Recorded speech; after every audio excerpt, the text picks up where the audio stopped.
but I sure do aspire to her greatness. Welcome to the Impact Radio Show presented by the Florida Star here on WCGL. It's me, it's Vanessa.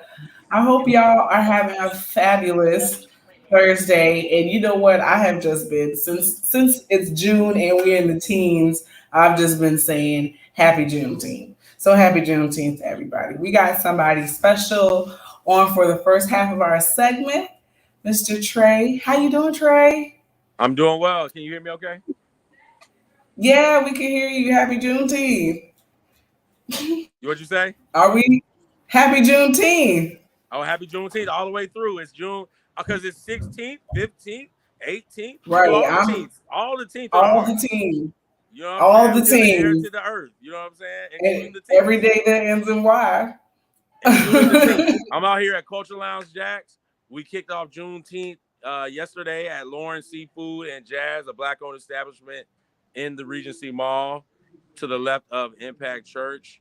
And it was Jacksonville Renaissance, a sip of ale, art, literature, and entrepreneurship. So we had, it was presented by Social Sidebar, which is a networking organization where professionals meet, network, and build. And I think that is the seed to some major moves throughout Jacksonville. A lot of people made some very close connections within that networking because they were intentional. And I got great feedback about Jay Toll and his speed networking class. And I don't know if I want to call it a class necessarily, but whatever they did in there, because I was kind of playing DJ. Anything Jay does is an experience. You know what I'm saying?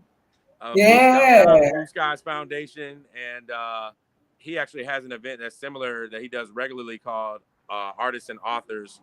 So I kind of consider what we did at Social Sidebar an iteration of that. So again, art, literature, entrepreneurship, and we had some politicians come out there, both elected officials and people running for office. So it was a good time. Awesome.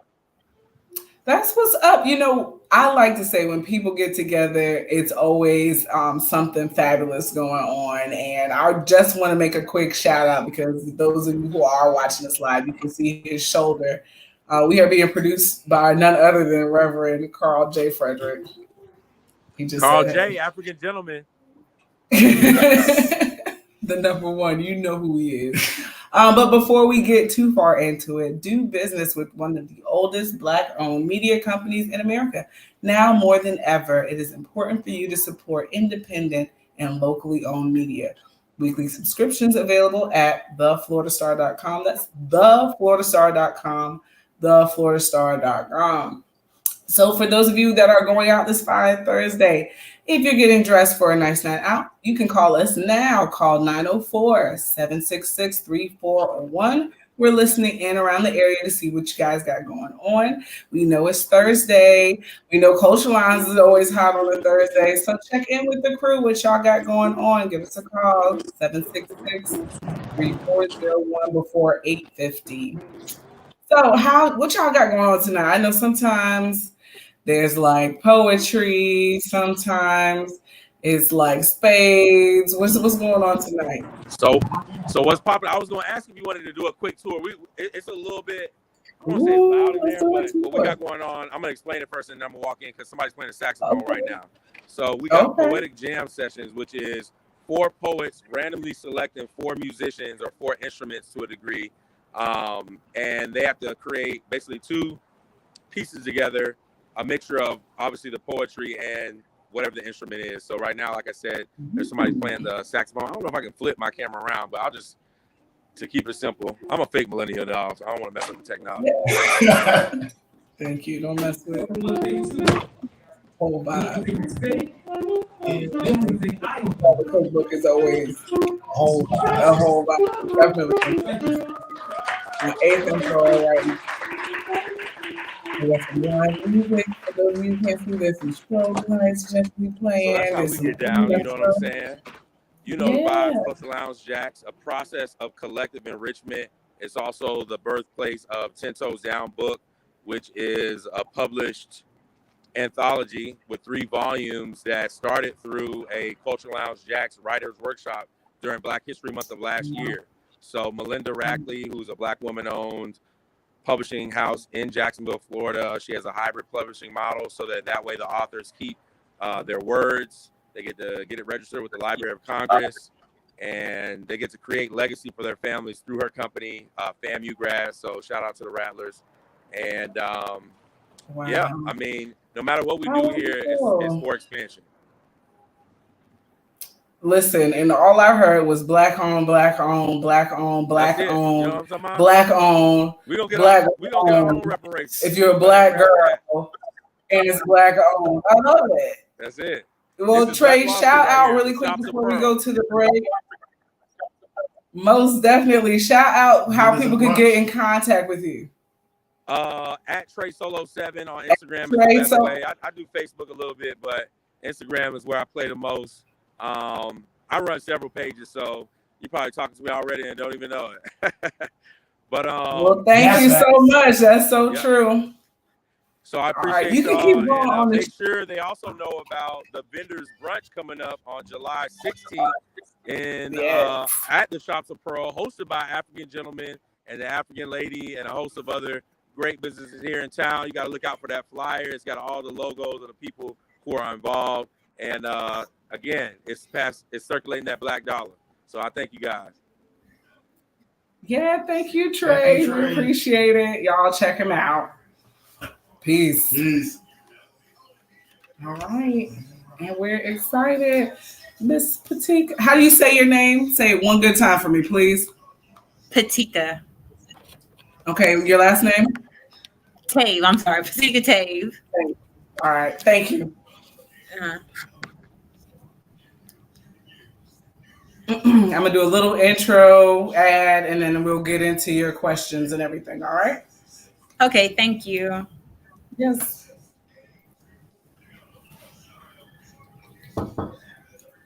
Yes, sir. We ready?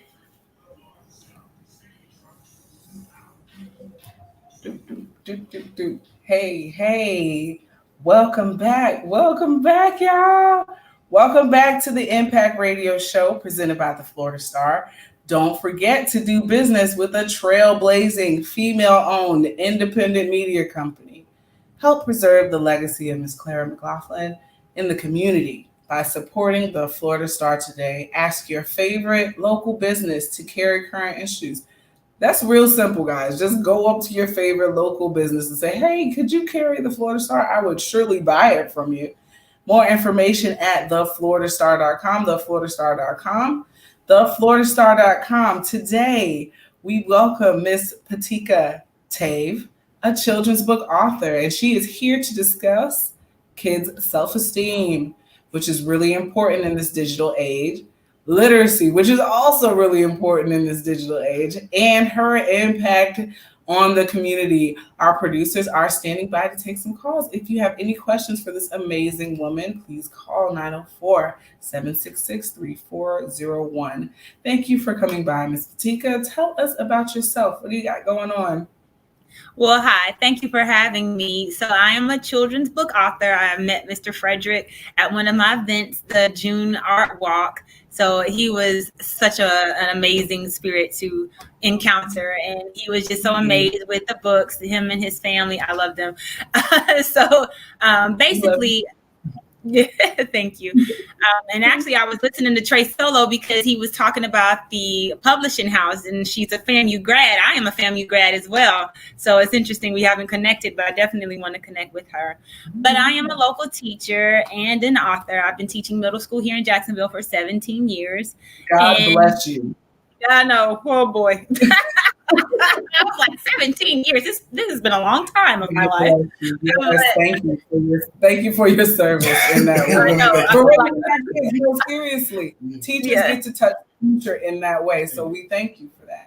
Thank you. I appreciate that. Yeah, they call them, when I hear that, I think of veterans, and I'm considered a veteran teacher. And so it's kind of crazy.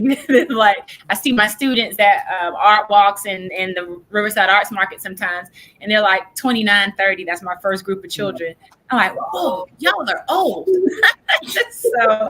But anyway, I grew up very heavy, very healthily unhappy with myself. And I was 6 feet tall, 300 plus pounds in the 8th grade. My heaviest, I was 22 and I weighed 427 pounds. So I suffered from very low self-esteem. I've always been on a fluctuation with my weight, and it really did did a toll on me emotionally. And so I was able to successfully lose almost 200 pounds on Weight Watchers when I turned 23. Took a couple years, and I had my son. And then a few years later, I found out I was having my daughter. And I did not want her to suffer the way that I did, not feeling like I was enough. And that was back in 2009. So I wrote some poems to her while she was still baking in the oven. And you wrote, wow. Yeah, I just wanted her to know that whatever she came out looking like, however she was, whether she was tall, thin, short, had abilities or special abilities, that she was beautiful just the way she was, because she was a gift brought to the planet through me and her father. And I tried to get those books get that book published as a series of poems, and it got rejected numerous times. And so then I said, okay, well, let's just put that to the side, because I was a single mom of 2 small kids and I just didn't have the time to deal with it. And eventually I met someone who told me how to get the books published myself, and I published them. And here we are, 1,000 books sold later in less than a year. Wow. I'm amazed. Thank you so much. It's been a roller coaster because I never really anticipated the response of the books. But like I was saying, with social media and everything, what I suffered when I was in middle school is not, well, I won't minimize it, but the level of trauma kids are experiencing in middle school now because of social media on one end, and the sometimes cruel comments of their peers, it's amplified for them. And as a middle school teacher, I get to witness, and I'm like, I know your mama ain't sending you to school with that attitude. I know your mama taught you better than that. And kids to fit in, they will do some silly different things. And I know I'll see some kids in class, I'm like, and see them in public with their parents. I'm like, well, I don't know what is going on here. But they want to assimilate with their peers because they don't feel like they're enough. And that's what I tell parents with my books, especially when I'm telling them about the books. I say, you want to make sure your children are confident the way they are, so they don't feel the need to have to fit in with what the popular kids are doing or what people say they should wear. And sometimes I hear a lot of parents, they say, oh, my children are confident, they love themselves, etc. But do we really talk to them about that? Do we really ask them what makes them special? What do they love about themselves? And so what I found in these last few months of just talking to parents one-on-one, we take for granted that their children or that our children are confident and that they love themselves, or they even know what makes them special. And how can they if we don't have those conversations? Now, some parents do. They talk to their parents. That's great. But for those who don't, these books that I have are an opportunity to open the doors to sometimes uncomfortable conversations. And I've had some parents come back to me because I'm in different venues across the city, and they say, wow, I did not know my child felt that way about themselves. And I said, wow. And even the older kids, I had a parent who said her son was 9. And when you look at the text of my book, it looks a little juvenile, but I tell parents it's the message of the book that matters. And so she said, I'm going to support you. And she got it anyway. And her son was 9. And when she came back and saw me a few weeks later, she said, I did not know my son didn't love himself. He said, I'm not brilliant. I'm not creative. And he thought it was okay. It wasn't even a problem for him. He just thought that's just the way it is. And so that was her opportunity to be aware of that gap in his understanding of who he is and what made him special. And she's able to have those conversations and fill that gap.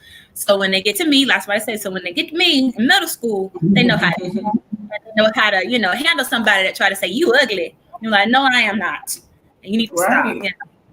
Fight back. So yes, you've definitely touched on why kids' emotional health matters, because they become adults. Okay, we were children, and we need to be able to make sure they can speak for themselves. And so, can you please, touch on how literacy can impact a child's self-esteem?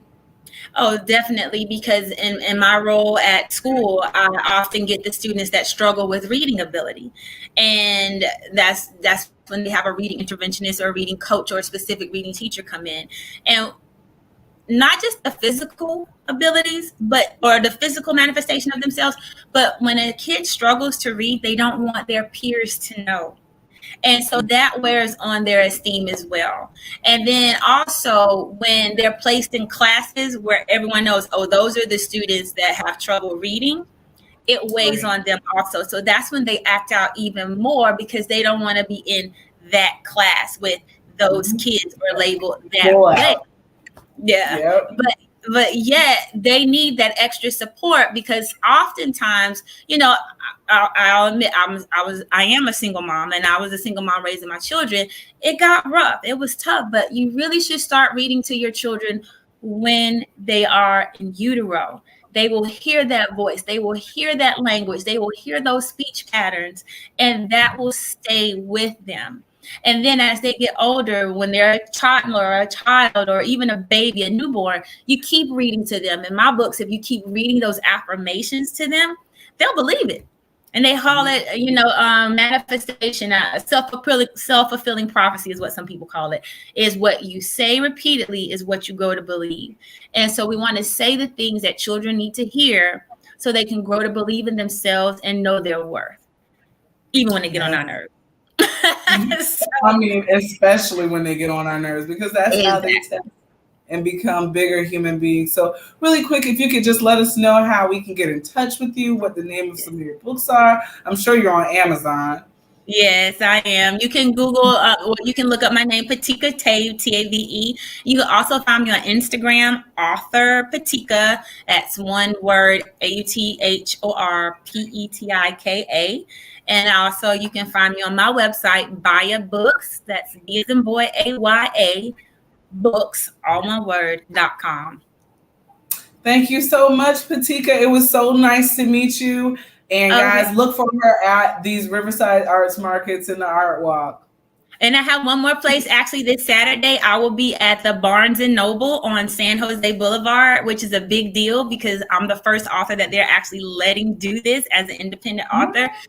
Yeah, so if you could come out at 11 o'clock a.m. on Saturday, I know we have the melanin markets and all kinds of things happening for Juneteenth, but if you can stop by for 20, 30 minutes on Saturday morning, I'd love to see you. I'll be signing books and reading my book, Why I Love Grandpa, there as well. All right. We appreciate you, PeTika. Thanks so much. Thank you so much for stopping by. Thank you for having me. I appreciate it. Yes, thank you so much. As soon as I saw your books, I knew we had to have you on the show. I appreciate you so much. Thank you. Yeah. We appreciate you. All right. Here we go. So this is when I pray, like.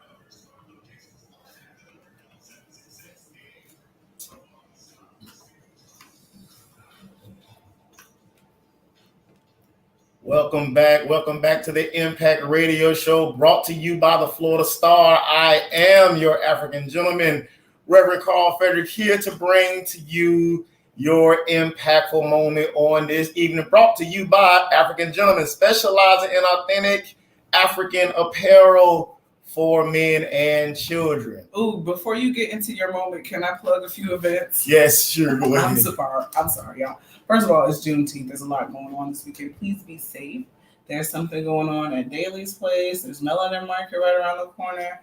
I know there's something happening at the Ritz. I think that's the oldest one with the MLK Foundation. There is a couple of rooftop venues going on downtown. Right, some after parties. Juneteenth parties. There's also a concert and comedy show, I think, also happening at Comedy Zone. Okay, yeah. All right. I don't know. There's something going on at where the landing used to be, and we'll be out at Lenox Avenue, Kingdom Plaza. African, let me make sure I say this right before I get hurt. African lady and African gentleman will be at Kingdom Plaza on Lenox Avenue, for the Move for Change, the third annual Move for Change 5K. Just got to make sure that, ladies go before gentlemen. I've been told Always. to You better get it right. Better get it right. So, yes, African lady and African gentleman, we will be at Kingdom Plaza. Y'all know where Potter's House at. Come over there and check us out for your authentic African imports, whether you're looking for waist beads, black soap, shea butter, it's Father's Day. Get your man a suit, some custom African wear. We definitely gonna be looking forward to seeing you. Yeah, just want to let you guys know that the event rundown is always brought to you by the Ritz Theater Museum. We are cooling down before we heat up with the Summer Breeze Music Festival, a Deborah McDuffie production, if you know Deb. Come through where we have bands like Noel Freeline, Big Papa Fish, and Reggie Danzler and the Special Formula Band. More information at therichjacksonville.com. And just wanted to tag on the Who Do I Think I Am tour with Angela Johnson Rays is at the end of this month on the 26th at the Florida Theater. So if you're looking for a safe, fun night out, come on out. And the James Weldon Johnson Young Writers Festival is wrapping up. So also for Juneteenth, you can go out to James Weldon Johnson Park and support the Friends of Brentwood Library. Yes, thank you so much. And now we're getting to the Impactful Moment brought to you by Impacts for Gentlemen. Yes. And the great thing of that about this weekend is we are celebrating Juneteenth. Freedom is exactly what I want to talk about today. We hear this big word, Emancipation Day and things like that, but what is really are we really talking about? We're talking about, even though we may have been released, we still didn't find out about our freedom till much later. And I'm going to take a little journey with y'all, if y'all could go back about 4 minutes, 1,000 years ago, okay, when the children of Israel were in Egypt, and he basically sent Moses for their emancipation. Now, guess what? God had already told Moses on Mount Sinai that they were free, but they had to wait through some plagues, they had to wait through some trials, and they had to wait through some tribulations. And a lot of people are like, well, this is a big, powerful God. Why wouldn't he just come into Egypt, release the people, and then set them free? See, you got to understand this. They were in slavery for 400 years. Yes. So the one thing God had to do was to show himself to be what? God. Because the only powerful thing is your master. The only person you're going to fear is your master. So he hit him with the frogs. So he hit him with the locusts. So he killed all the cattle. And then he spoke his own plague out of his mouth when he spoke that every firstborn child would die, even from Egypt, even unto Israel. And it was the death that ended up emancipating those guys. Not only did he emancipate them, but like Donald Trump, he said he was going to build a wall and make them pay for it. Woo! They gave all of the spoil. They were so happy after God got through being good that they were willing to pay to get those people up out of their life. Listen, we are celebrating the biggest emancipation that there ever was in this country, but I'm here to let y'all know today that you are free. You are free from any sin that you may think that you hold if you believe in the name of Jesus. If there is unforgiveness in anybody's heart, know that if you forgive, God is able to forgive you. You don't always have to wait for the person to apologize for you to go forth and release unforgiveness in your life. Free yourself up. Emancipate your soul. Let's all be free. And most of all, let's remember that our sin debt was paid. We were free. It was the blood of Jesus Christ that emancipated us out of hell and into his marvelous light. Amen. I have been your impactful moment speaker this evening. It is Juneteenth. I'm a little hyped up. That's all right. I'm going to close us on out. Thank you to the DJ for tonight. So much gratitude to you all for listening, to our writers and producers. Thanks to our presenting sponsor, the Florida Star, our partners, the Ritz Theater Museum, African Lady, African Gentleman, the IRS team, and special thanks to our guests, PeTika and Trey. And we'll see you guys next week. Now back to your regularly scheduled gospel music. Thank you. That actually went pretty well. I mean, yeah. Yes. I'm not mad. That actually went pretty well.